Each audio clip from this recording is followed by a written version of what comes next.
Hi hello friends, welcome to my another vlog. ಇಂದು ನಾವು ಬೆಂಗಳೂರಿನ ಪ್ರಮುಖ ಹಾಗೂ ಸುಂದರವಾದ ದೇವಾಲಯಗಳಲ್ಲಿ ಒಂದಾದ ದೊಮಲೂರಿನ ಸೂರ್ಯನಾರಾಯಣ ದೇವಾಲಯಕ್ಕೆ ಭೇಟಿ ನೀಡಿದ್ದೇವೆ.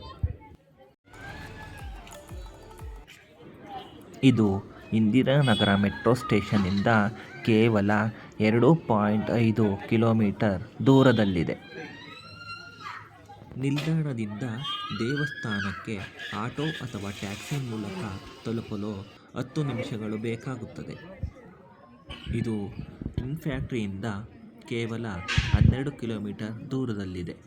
ಆಟೋದಿಂದ ನಮಗೆ 200 ರೂಗಳನ್ನು ತೆಗೆದುಕೊಂಡಿದ್ದರು.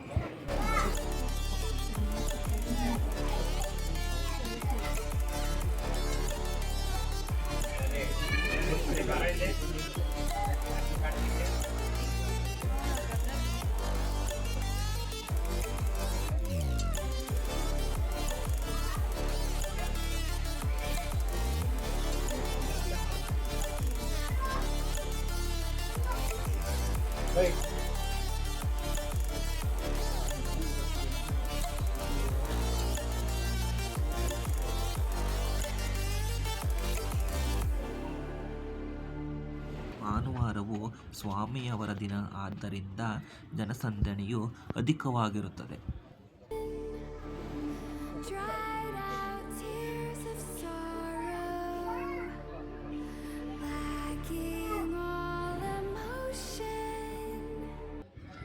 ಈ ದೇವಾಲಯದಲ್ಲಿ ನಾಗದೇವತೆಗಳ ವಿಗ್ರಹಗಳನ್ನು ಸಹ ಪ್ರತಿಷ್ಠಾಪನೆ ಮಾಡಲಾಗಿದೆ.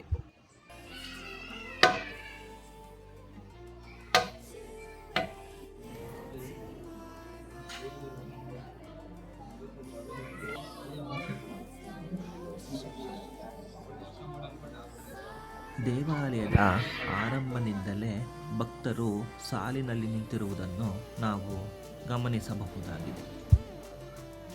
ಭಾರತದಲ್ಲಿರುವ ಕೆಲವೇ ಸೂರ್ಯ ದೇವಾಲಯಗಳಲ್ಲಿ ಇದು ಒಂದಾಗಿದೆ. ಇದು ತನ್ನ ಮನಮೋಹಕವಾದ ವಾಸ್ತುಶಿಲ್ಪಕ್ಕೆ ಹೆಸರಾಗಿದೆ. ಅಲ್ಲದೆ ಇದರಿಂದಲೇ ಜನರನ್ನು ತನ್ನತ್ತ ಆಕರ್ಷಿಸುತ್ತಿದೆ.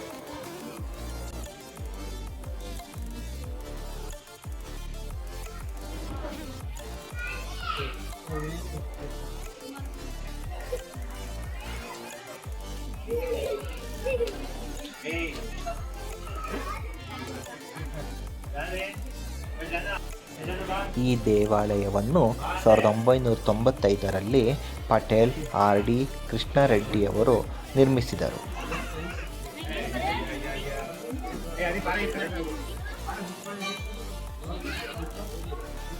ಈ ದೇವಾಲಯವನ್ನು ಗಮನಿಸುವುದಾದರೆ ಸಂಪೂರ್ಣ ಗ್ರಾನೈಟ್ನಿಂದ ರಚಿಸಲ್ಪಟ್ಟಿದ್ದು, ಚೋಳರ ಕಾಲದ ವಾಸ್ತುಶಿಲ್ಪವನ್ನು ನಾವು ಇಲ್ಲಿ ಗಮನಿಸಬಹುದಾಗಿದೆ.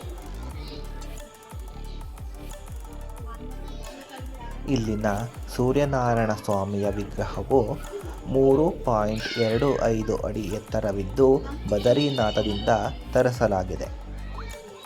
ವಿಗ್ರಹದ ಪಾದದ ಬಳಿ ಕಶ್ಯಪ ಹಾಗೂ ಅಧಿದೇವತೆಗಳ ವಿಗ್ರಹಗಳನ್ನು ಸಹ ಇರುವುದನ್ನು ನಾವು ಕಾಣಬಹುದಾಗಿದೆ. ಗರ್ಭಗುಡಿಯ ಸುತ್ತಲೂ ವೈಷ್ಣವಿ, ಸರಸ್ವತಿ, ನಾಗರಾಜ, ನರಸಿಂಹ ಹಾಗೂ ಪಂಚಮುಖಿ ಗಣೇಶನ ವಿಗ್ರಹಗಳು ಇರುವುದನ್ನು ನಾವು ಗಮನಿಸಬಹುದಾಗಿದೆ. ಈ ದೇವಾಲಯವು ಬಲು ವಿಶಾಲವಾಗಿದ್ದು ಸ್ವಚ್ಛತೆಯಿಂದ ಕೂಡಿದೆ.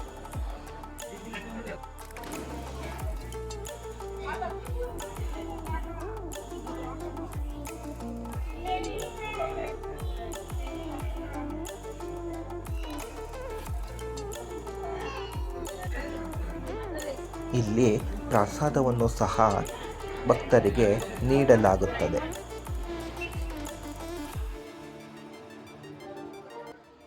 ದೇವಾಲಯದ ಮುಂಭಾಗದಲ್ಲಿ ಬಲು ವಿಶಾಲವಾದ ಪಾರ್ಕಿಂಗ್ ವ್ಯವಸ್ಥೆ ಇದ್ದು, ಪಾರ್ಕಿಂಗ್ಗೆ ಯಾವುದೇ ರೀತಿಯ ಶುಲ್ಕವಿರುವುದಿಲ್ಲ. ಇದು ಇವತ್ತಿನ ವಿಡಿಯೋದ ವಿಶೇಷವಾಗಿತ್ತು. ಇಂತಹ ಹಲವು ವಿಶೇಷಗೊಳಗೊಂಡ ವಿಡಿಯೋಗಳಿಗಾಗಿ ನಮ್ಮ ಚಾನಲನ್ನು ಸಬ್ಸ್ಕ್ರೈಬ್ ಮಾಡಿ. Thank you.